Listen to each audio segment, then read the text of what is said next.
Janasena party నాయకులకు ఏం పోయే కాలం వచ్చిందో నాకైతే తెలియదు కానీ సుగాలి ప్రీతి తల్లి అయినటువంటి సుగాలి పార్వతికి సంబంధించి ఈరోజు జనసేన పార్టీ నాయకుడు మాట్లాడినటువంటి మాటలు విన్న తర్వాత చాలా బాధ అనిపించింది. నిజంగా దీని యొక్క ప్రభావం, వీళ్ళు మాట్లాడుతున్న మాటల యొక్క ప్రభావం ఖచ్చితంగా ఈ కర్మ దాని యొక్క ఫలితం అనుభవించాలంటారు కదా, ఖచ్చితంగా భారీ ఎత్తున, మామూలు కాదు భారీ ఎత్తున వీళ్ళు అనుభవిస్తారు, ఖచ్చితంగా అనుభవిస్తారు. ఎందుకు ఈ మాట అంటున్నానంటే సుగాలి ప్రీతి ఆ కేసు పునాదులపైన జనసేన పార్టీ రాజకీయం చేసి ఈరోజు పవన్ కళ్యాణ్ డిప్యూటీ సీఎం పదవి అనుభవిస్తున్నా, మంత్రి పదవులు అనుభవిస్తున్న దానికి కారణం ఆ కేసు అనడంలో ఎలాంటి సందేహమే లేదు. ఎన్నికలకు ముందు గొంతు చించుకొని ఎక్కడ పడితే అక్కడ అరిచి అప్పుడున్నటువంటి ఎన్డీఏ ప్రభుత్వం ఆ ప్రభుత్వాన్ని ప్రశ్నించాల్సినటువంటి పవన్ కళ్యాణ్ ప్రశ్నించకుండగా మరి ఆ చిన్నారికి అన్యాయం చేసినటువంటి ఏకైక వ్యక్తి పవన్ కళ్యాణ్. ఈరోజు నేను న్యాయం చేశాను మాట్లాడుతున్నాడు కదా, ఏ న్యాయం చేయలేదు, అన్యాయమే చేశారు. ఈరోజు నేను మాట్లాడకూడదు, నేను డిప్యూటీ సీఎంగా ఉన్నట్టు ఎందుకు మాట్లాడకూడదు? ఒక ఆడపిల్లకి అన్యాయం జరిగితే, ఒక కుటుంబానికి అన్యాయం జరిగితే, ఒక ఆడపిల్లకి సంబంధించి న్యాయం చేయాల్సినటువంటి సందర్భం వస్తే ఎందుకు మాట్లాడకూడదు? ముఖ్యమంత్రి ఉన్నప్పుడు జగన్మోహన్ రెడ్డి నువ్వు మాట్లాడు మౌనం ఎందుకని అన్నావు కదా అప్పుడు. మరి అప్పుడెట్లా నువ్వు డిప్యూటీ సీఎంకే నువ్వు మాట్లాడకూడదు అంటే సీఎం పదవిలో జగన్మోహన్ రెడ్డి నేను కూడా మాట్లాడకూడదు అని ఉంటే ఆ రోజు జగన్మోహన్ రెడ్డి న్యాయం చేశారు కదా, ఆ రోజు చేసిన దాన్ని కూడా మీ అకౌంట్లో వేసుకున్నారు. కానీ ఈరోజు ఆమె అడుగుతున్నది ఏంటి? నాకు న్యాయం చేయండి అని చెప్పి ప్రశ్నిస్తుంది. ఇప్పుడు ఈ వ్యక్తి మాట్లాడేటువంటి మాటలు ఒకసారి ఆమె అడిగింది ఏంది, వీళ్ళు మాట్లాడుతున్నది ఏంటి అంటే ఏం చేయలేనటువంటి పరిస్థితికి వచ్చినప్పుడు దాన్ని ఏ రకంగా డైవర్ట్ చేయాలి, మళ్ళీ జగన్ మీద నెట్టేయడమో లేకుంటే ఇంకో రకంగా నెట్టేయడమో ఇవి చేయాలి. ఆ క్రమంలోని ఇప్పుడు ఆమెను దారుణాతి దారుణంగా అగౌరవపరుస్తూ ఎట్లా మాట్లాడారో వినండి. ఆమె నా పిల్లకి అన్యాయం జరిగిందని రోడ్డెక్కింది, దాని గురించి పట్టించుకోలేదు, ఏదో ఇచ్చామన్నారు. ఇవాళ వచ్చి మళ్ళీ దాని గురించి మీరే కట్ చేస్తే మీరేనట్టుగా కళ్ళు మూసుకుంటే అయిపోతున్నారు కదా.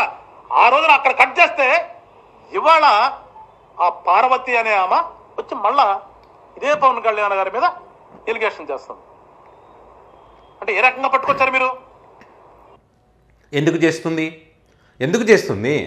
ఎన్నికలకు ముందు మీరే కదా అధికారంలోకి రాగానే మొదటి సంతకం దానిపైనే ఉంటుంది, న్యాయం చేస్తామని చెప్పారు కాబట్టే మిమ్మల్ని నమ్మింది కాబట్టే ఈ కేసును సాల్వ్ చేస్తారు పవన్ కళ్యాణ్ కానీ చాలామందిని మీరు నమ్మించినప్పుడు వాళ్ళు నమ్మారు కాబట్టి మీకు ఓట్లు వేశారు.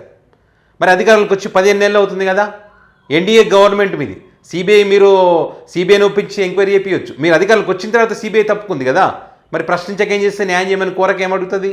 రాజకీయాల్లో ఎంత దౌర్భాగ్య స్థితి ఉంటుందని నేను ఎప్పుడు అనుకోలేదు.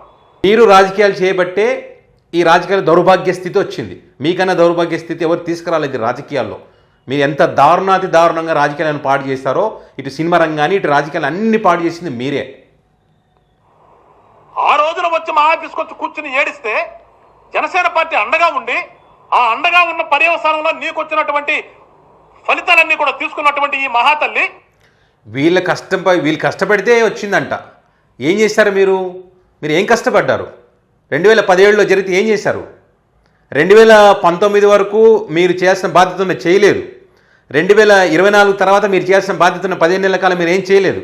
ఆ గ్యాప్లోనే కదా జగన్మోహన్ రెడ్డి ముఖ్యమంత్రి ఉన్నప్పుడే కదా వాళ్ళకు మేలు జరిగింది, ఆ కుటుంబానికి ఆమెకు మేలు జరిగింది, ఎంతో కొంత చేయగలిగారు కదా.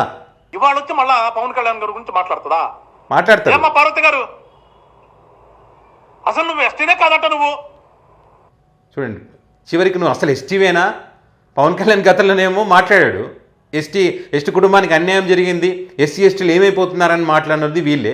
మళ్ళీ అప్పుడు ఎన్నికలకు ముందు గుర్తుకు రాలేదా? ఎస్సీయా ఇంకో క్యాస్ట్ అని గుర్తు రాలేదా? ఇప్పుడు గుర్తుకొచ్చిందా మీకు? మిమ్మల్ని ప్రశ్నించేసరికి గుర్తుకొచ్చిందా అని మాట్లాడే దౌర్భాగ్య స్థితికి వచ్చామంటే నువ్వు ఉద్యోగం కూడా చేస్తావంట కోట కింద, వికలాంగుల కోట కింద ఉద్యోగం చేస్తే కూడా వీళ్ళకి నచ్చదు. గిరిజనుల ఓట్లు వాడుకోలేదంటే వీళ్ళు వాడుకున్నారు కదా, గిరిజనుల ఓట్లు వాడుకోలేదా? ఎవరైనా సరే జనసేన పార్టీ వాళ్ళని సరే గుండె మీద చేసుకొని చెప్పమనండి, సుగాలి ప్రీతికి సంబంధించి ఈ పవన్ కళ్యాణ్ జనసేన పార్టీ వాడుకున్నంతగా ఎవరైనా వాడుకున్నారా? టీడీపీ పార్టీ కూడా వాడుకోలేదు. నీ మొగుడికి ఉద్యోగం వచ్చినప్పుడు మరి అనపోయావు? నువ్వు 5 ఎకరాలు ఇచ్చినప్పుడు అనపోయావా? నీకు 5 సెంట్ల స్థలం ఇచ్చినప్పుడు అనపోయావా? నాకు ఇవేమి వద్దు, నాకు ముందు నా కూతురికి అన్యాయం జరిగింది, అది న్యాయం చేయాలి, నాకు దాన్ని తేల్చండి అని నోట్లోంచి మాట్లాడలేదు నీకు? తెలివి ఉండే మాట్లాడదు. వీళ్ళు ఎట్లా రాజకీయ నాయకులైనా అర్థం కాలేదు.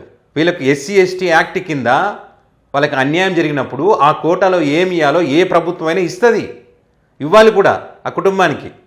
నీకు ఇంట్లో నుంచి నువ్వేం ఇవ్వలేదు, అప్పుడు వద్దని లేదు ఇప్పుడు వద్దని లేదంటే ఖచ్చితంగా ప్రభుత్వం ఇస్తుంది, ఎవరున్నా కూడా ఎక్కడున్నా కూడా. మన రాజ్యాంగం మనకు కల్పించిన హక్కు అది. పవన్ కళ్యాణ్ గారు గొంతెత్తి మాట్లాడిన తర్వాత నీకు డబ్బులు వచ్చేదానికి ఆహా ఓహా అనుకుంటూ ఆ డబ్బులు మొత్తం తీసుకున్నావు. తెలివి ఉందా? ₹1,00,00,000 ఆఫర్ చేశారని చెప్పి ఆమె చెప్పింది. తల్లి ₹1,00,00,000 ఆఫర్ చేసింది. ఈ కేసుని ఇక్కడితో వదిలేయంటే నేను వదిలేయను, నాకు న్యాయం జరిగేంత వరకు, దీని వెనక ఎవరెవరు ఉన్నారో ఆ దుర్మార్గులకు శిక్ష పడేంత వరకు నేను వదిలిపెట్టానని చెప్పి ₹1,00,00,000 ఇస్తే కూడా తిరస్కరించింది ఆమె. ఇప్పుడు ఆ ₹1,00,00,000 తీసుకొని ఉంటే ఆ ₹1,00,00,000 వల్ల నేను అనుక్షణం నా కూతురు మీద నేను ఈ డబ్బులు తీసుకున్నాను నేను బాధ నరకం నాకు ఉండేదని చెప్పి ఆమె చెప్పింది. ₹1,00,00,000 ఆఫర్ ఇచ్చింది. ఎవరి హయాంలో? చంద్రబాబు నాయుడు గారు ముఖ్యమంత్రిగా ఉన్నప్పుడు, మీ ఎన్డీఏ గవర్నమెంట్ ఉన్నప్పుడే. అయినా కూడా ఆమె భయపడలేదు, న్యాయం కోసమే పోరాటం చేసింది. ఇప్పుడు కూడా న్యాయం కోసమే రోడ్డు ఎక్కింది. డబ్బులన్నీ తీసుకుని అనుభవించిన తర్వాత నీ మొగుడు ఉద్యోగం కూడా వచ్చిన తర్వాత ఇవాళ గుర్తొచ్చింది మళ్ళీ నీకు. ఖచ్చితంగా ఇలాంటి వ్యక్తులకు శిక్ష పడాలి. ఎందుకంటే ఎస్సీ ఎస్టీ యాక్ట్లో ఇవి వాళ్ళకి కావాల్సినటువంటి ఖచ్చితంగా ఇస్తారు కాబట్టి దానిని కూడా తప్పుపడుతున్నారంటే అసలు ఇలాంటి వ్యక్తులు రాజకీయాల్లో ఉండకూడదు. మన దౌర్భాగ్య పరిస్థితి అంటే ఇలాంటి వ్యక్తులు ఉండడం, ఇలాంటి వ్యక్తులు మాట్లాడడం, ఆ మాట్లాడిన వ్యక్తులకు సపోర్ట్ చేసినటువంటి కొంతమంది మూర్ఖులు ఉన్నారు కదా, మన దౌర్భాగ్యం అది నిజంగా. ఈ వైఎస్ఆర్ పార్టీ వాళ్ళు, నీకు అన్యాయం చేసిన వైఎస్ఆర్ పార్టీ వాళ్ళు ఇవాళ నీకు మరి ఎంత ఇచ్చారు? నీకు ఏం చేశారు? వైఎస్ఆర్ కాంగ్రెస్ పార్టీ ఏం అన్యాయం చేసింది? 2010లో ఎవరు ముఖ్యమంత్రి?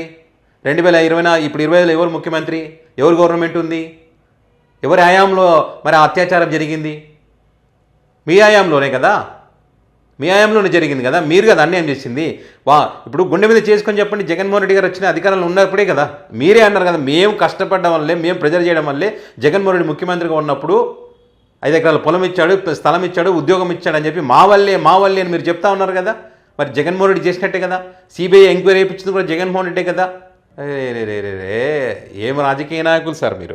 మంచితనాన్ని నమ్ముతావు, నీలో ఇవాళ మంచితనం లోపించి నువ్వు తిరిగి మా మీదకి వచ్చావంటే గుర్తుపెట్టుకో చెప్తున్నాం, ఇంతటితో ఊరుకుంటే పద్ధతిగా ఉంటుంది. నీకు లేని పక్షంలో ఏం చేయాలో ఆ రకంగా జనసేన పార్టీ శ్రేణులు అన్నిటికీ సిద్ధమే. ఇంత అన్యాయం చూడండి, తన కూతురికి అన్యాయం జరిగింది, రోడ్డు ఎక్కి మీరు అధికారంలో ఉన్నారు కానీ ప్రశ్నిస్తే ఇంతటితో ఊకోవాలంట, లేకుంటే అద్దు మీరితే ఏం చేయాలో అది చేస్తారంట. ఇంత దుర్మార్గం ఎక్కడ ఉండదు, ప్రపంచంలో ఎక్కడ ఉండదు, ఇక్కడ తప్ప. ప్రేమించడం తెలుసు, ఆ ప్రేమను వేరే రకం వస్తే ఏం చేయాలో అది కూడా తెలుసు. జనసేన సైనికులు అని చెప్పి గుర్తుపెట్టుకో. పార్వతి గారు ప్రేమించడం తెలుసు, ప్రేమించినట్టు నటించడం తెలుసు, అధికారం కోసం అధికారం వచ్చిన తర్వాత మోసం చేయడం తెలుసు మీకు. అదే మీకు తెలిసింది, మీరు అదే చేస్తూ ఉన్నారు. ఇన్ని మాట్లాడుతున్నారు కదా, పవన్ కళ్యాణ్ గారు ఏం మాట్లాడారు చూడండి. మన గవర్నమెంట్ ఫామ్ అవగానే ఫస్ట్ కేసు సుగాలి ప్రీతిని తీసుకున్నాం. సుగాలి ప్రీతి 14 ఏళ్ల బిడ్డని స్కూల్కి వెళ్తే 10 మందిని నాశనం చేస్తే దాన్ని పట్టించుకునేవాడు. జగన్మోహన్ కి బొక్క పడితే చిన్న గులకరాయి పడితే రాష్ట్రం అంతా ఊగిపోతే సగటు మనిషి బాధ మనకి తెలియదు. ఏడేస్తాను జగన్మోహన్ రెడ్డి కూర్చోపో వెళ్ళి. నువ్వు కూడా అదే కులం అంట కదా, నువ్వు ఓటేసిందేమో నీ కులంకి సంబంధించిన వైఎస్ఆర్ పార్టీకి, నువ్వు అడ్డు పెట్టుకునేదేమో నీ మొగుడు కులాన్ని అడ్డు పెట్టుకుంటావు. నువ్వేదో పెద్ద సత్యసంద్రాల్లాగా వచ్చి మన జనసేన పార్టీ గురించి, జనసేన పార్టీ నాయకుడి గురించి మాట్లాడతాను. చూడండి ఎంత దుర్మార్గం చూడండి. పోయి జగన్మోహన్ రెడ్డి ఇంట్లో కూర్చో, నువ్వు కూడా అదే కులం అంట కదా, ఎస్సీ కులమా ఎస్టీ కులమా, కులాల గురించి మాట్లాడడం, కులాలు రాజకీయాలు అంటారు, మళ్ళీ కులం గురించి మాట్లాడతారు. మరి అదే ఆ ఎస్టీఏ ఆ కులంలోనే మరి అన్యాయం జరుగుతుంది, దాన్ని బేస్ చేసుకొని రాజకీయం చేసి మీరు ఈరోజు ఎన్నికల్లో గెలిచారు కదా. మరి ఆ ఓటు అప్పుడు జగన్మోహన్ రెడ్డికి ఆమె ఓటేసిందని కూడా చెప్పి వీళ్ళు చెప్తారు. వీళ్ళు చూసారా ఆమె ఎవరికి ఓటేసిందో చూసారా? వీళ్ళు మీ నాయకుడు ఎంత రచ్చ చేశారో ఫస్ట్ అది తెలుసుకోండి. అది చేసినందుకు ఈరోజు ఆమె అడుగుతూ ఉంది, మీరు అధికారంలో ఉన్నారు కాబట్టి అధికారంలోకి వస్తే చేస్తామన్నందుకే ఆమె అడుగుతూ ఉంది. ఆమె అడుగుతుందని చెప్పి ఇప్పుడు ఇన్ని దొంగ నాటకాలు ఏం చెయ్యలేక ఎవరిని కాపాడడం కోసం ఇదంతా. ఆడబిడ్డ ఉసురు ఊరికే పోదు, ఖచ్చితంగా అనుభవిస్తారు. ఆమెకు అన్యాయం చేసిన ప్రతి ఒక్కరు కూడా ఖచ్చితంగా అనుభవిస్తారన్న ఎలాంటి సందేహం లేదు. జనసేన పార్టీకి చెందినటువంటి గాదే వెంకటేశ్వరరావు అయినా మరి జనసేన పార్టీ యొక్క బుద్ధి, మరి పవన్ కళ్యాణ్ గారి ప్రమేయం లేకుండా, ఆయన అనుమతి లేకుండా మాట్లాడేటువంటి అవకాశం ఉంటుందా? ఉండదు. సో సుగాలి ప్రీతికి న్యాయం జరగాలంటే కనుక ఖచ్చితంగా ఆమె తల్లి చేస్తున్నటువంటి పోరాటానికి ప్రతి ఒక్కరూ మద్దతు ఇవ్వాల్సినటువంటి అవసరం అయితే ఎంతైనా ఉంది.